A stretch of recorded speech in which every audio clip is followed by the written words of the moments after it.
Coucou, bonjour, bonjour, shalom, shalom, soyez bénis frères et sœurs. J'espère que vous allez bien. Ce matin, je veux m'adresser à Maman Simone Hervé Gbagbo. Maman Simone Hervé Gbagbo, je suis le prophète Richard Adon.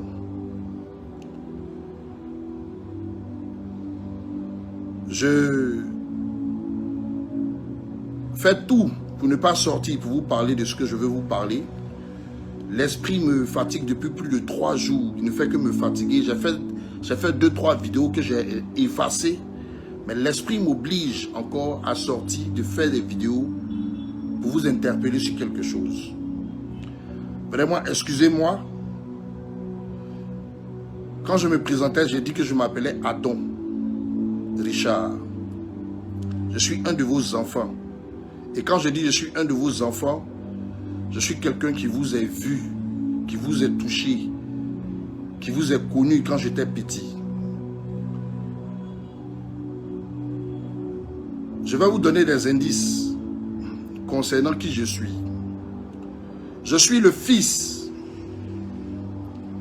de l'ancien secrétaire général, section FPI Koumassi, qui s'est présenté aux élections contre M. Adou Saleh en 1995. Je suis le fils de ce monsieur-là. Vous vous souvenez du Bébé Club? Ce monsieur-là, ce Adon-là, je suis son enfant. Maman Simone Hervé, avant de vous adresser la commission que j'ai pour vous, prenez-la surtout de manière très spirituelle. Regardez la profondeur de mon message et faites le bon choix. Je vais vous lire le verset de 2 Corinthiens 6 à partir du verset 14.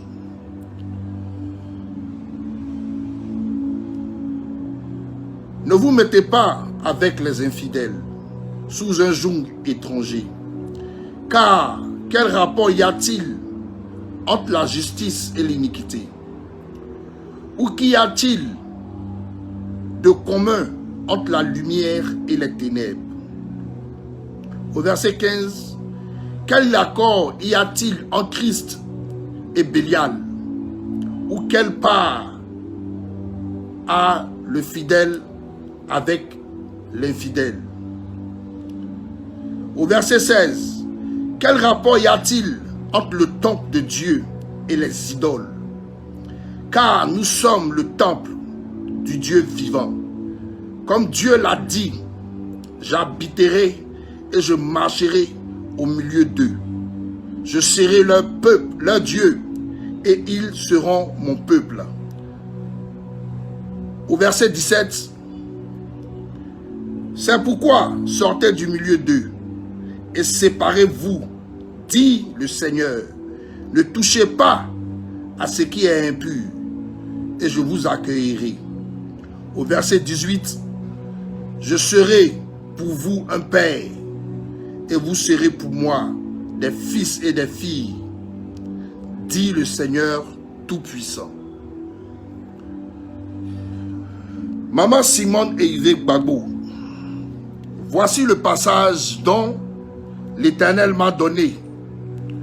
Depuis ce matin, il m'a réveillé depuis environ 4 heures du matin. Comme je le disais auparavant, il y a 2-3 jours, j'avais fait des vidéos vous concernant et puis je les ai supprimées. Mais l'esprit me dit, c'est moi qui t'ai envoyé, parle à mon enfant. Bon, aujourd'hui, vous êtes en train de faire ce qu'on appelle une campagne concernant les élections. Mais maman, est-ce que vous avez bien consulté Dieu? Parce que ces derniers temps, on a vu votre rapprochement vis-à-vis de l'Éternel. Mais sachez que de la manière dont vous êtes proche de Dieu, il y a des uns qui sont plus proches de Dieu que vous et qui ont le discernement des choses. Ici, dans le paragraphe que l'Éternel me donne pour m'adresser à vous, il vous dit simplement qu'il n'y a rien entre la lumière et les ténèbres.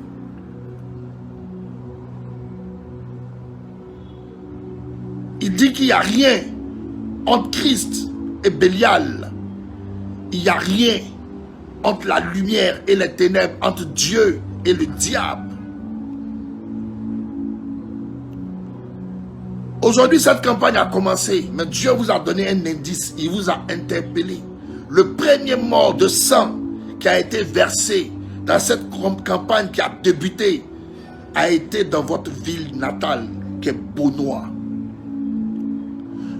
Du moment où vous êtes devenu une lumière, du moment où vous avez adopté l'Esprit de Dieu, que vous vous êtes rapproché de Dieu, du moment où vous êtes devenu un enfant de Dieu aux yeux de la Côte d'Ivoire, une femme transformée, une femme de prière, maman, vous ne devez pas assister à cette campagne, quels que soient les millions et les milliards qui vous seront proposés, quels que soient les millions et les milliards qui vous seront donnés, quelle que soit la ruse de l'ennemi, parce que vous avez entendu la voix des prophètes. Vous n'avez pas entendu parler de Eli Pada. Vous n'avez pas entendu sa voix retentir depuis les montagnes. Vous n'avez pas entendu la voix des prophètes et des différents servants de Dieu et serviteurs de Dieu sortir comme une trompette. Aujourd'hui, on assiste à une campagne où le sang des Ivoiriens a commencé à verser, où la mort a commencé à frapper, où même un bébé a été asphyxié par de lacrymogènes. Et les autorités sont sans remords. Les autorités sont sans remords. N'avez-vous pas entendu de la bouche des prophètes qu'il n'y aura pas d'élection? Mais qu'est-ce que vous faites dans ce balai de mensonges? Qu'est-ce que vous faites à encourager de la concurrence fausse? Qu'est-ce que vous faites à parler de politique pendant que le pays est oppressé? Qu'est-ce que vous faites à donner un zèle de concurrence à l'ennemi? Parmi tous les candidats qui ont été choisis pour participer aux élections, vous êtes la tête forte à cause de cet ancien nom qui était collé sur votre personne, que vous gardez tout le temps et toujours, qui est le nom du président Laurent Gbagbo. Mais pourquoi vous jouez le rôle de l'ancien Kakabé? Pourquoi, devant ce peuple qui est en train d'être martyrisé, vous êtes en train d'encourager les ténèbres, d'encourager Bélial, d'encourager ces œuvres mensongères, d'encourager ces sacrificateurs démoniaques, d'encourager ces personnes qui ont coulé le sang, qui ont tué le peuple, qui, même en 2011, vous ont fait des mal profonds?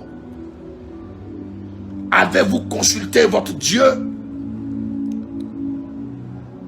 Vous avez tendance aujourd'hui, vous les personnes aisées, à écouter ces hommes de Dieu dans les gros carrosses avec une vie de luxure.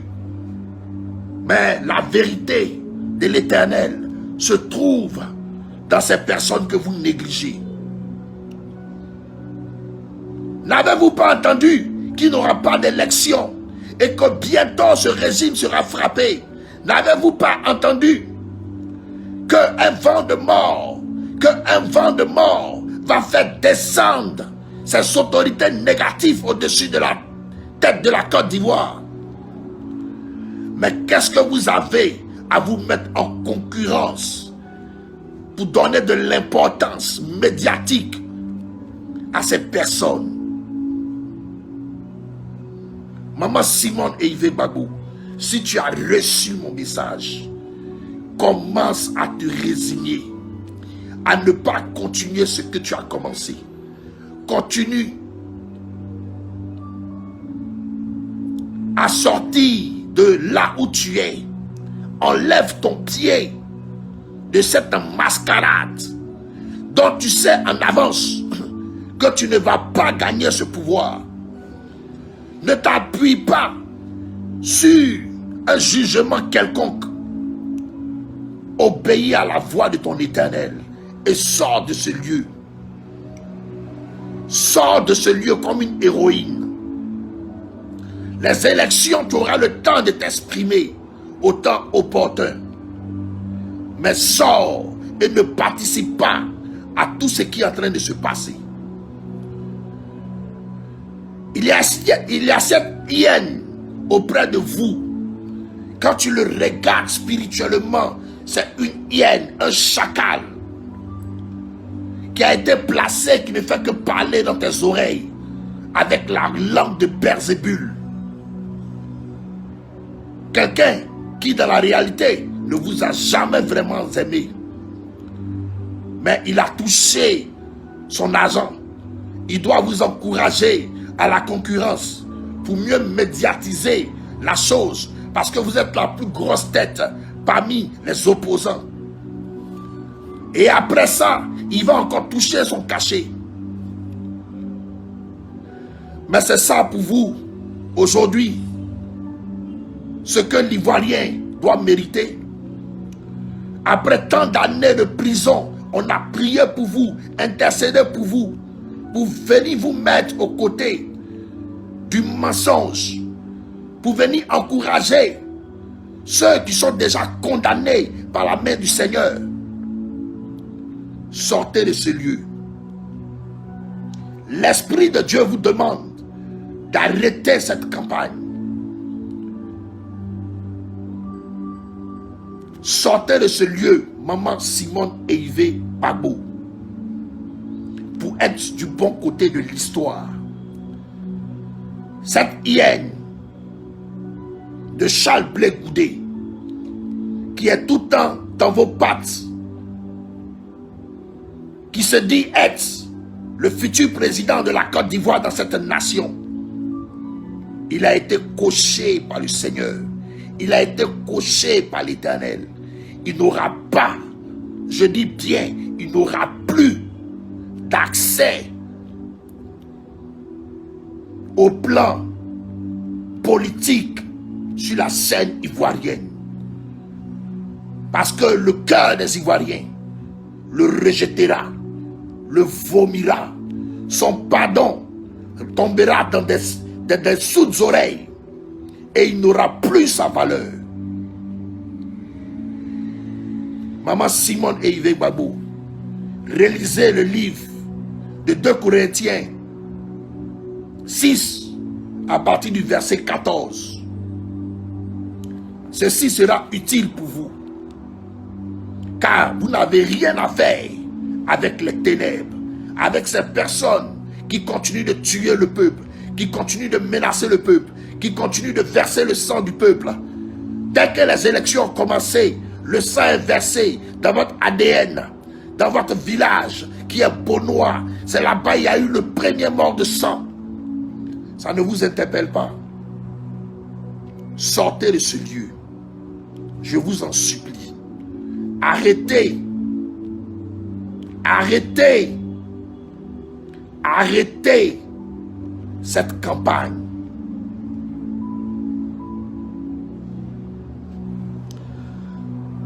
Quant à vous, monsieur le ministre Tené Ibrahima, vous qui prenez l'argent du peuple pour traquer vos opposants, pour chercher à ôter la vie à ceux qui prononcent la vérité.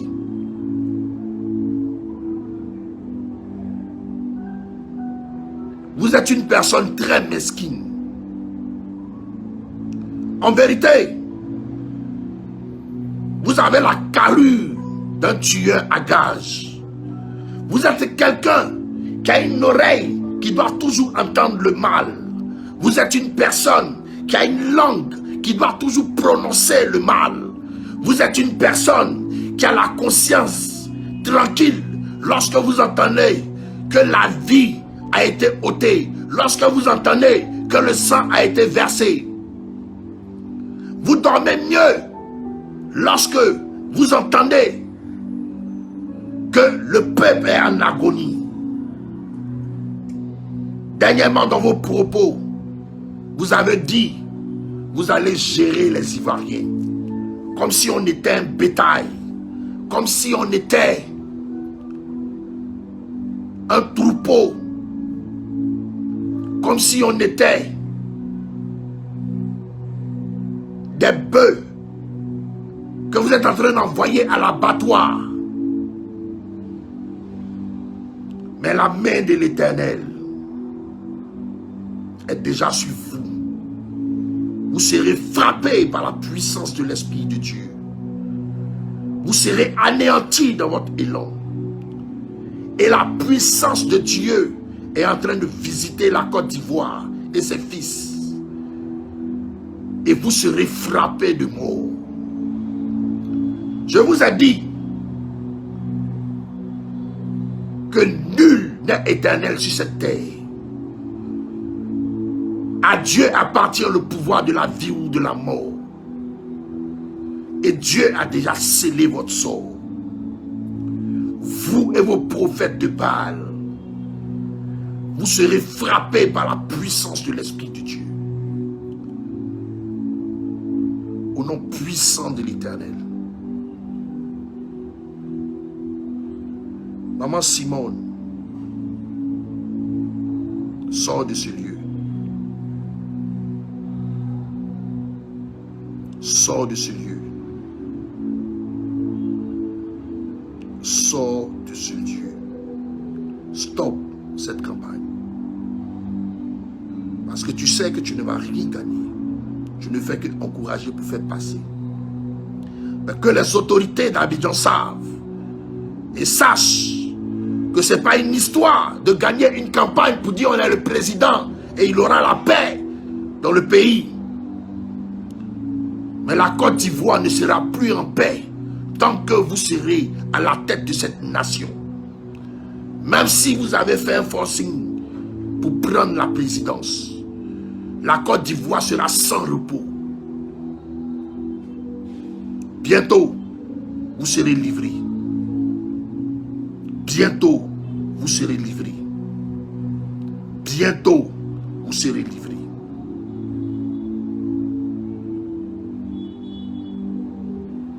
Sur ce, bonne journée à tous. Shalom.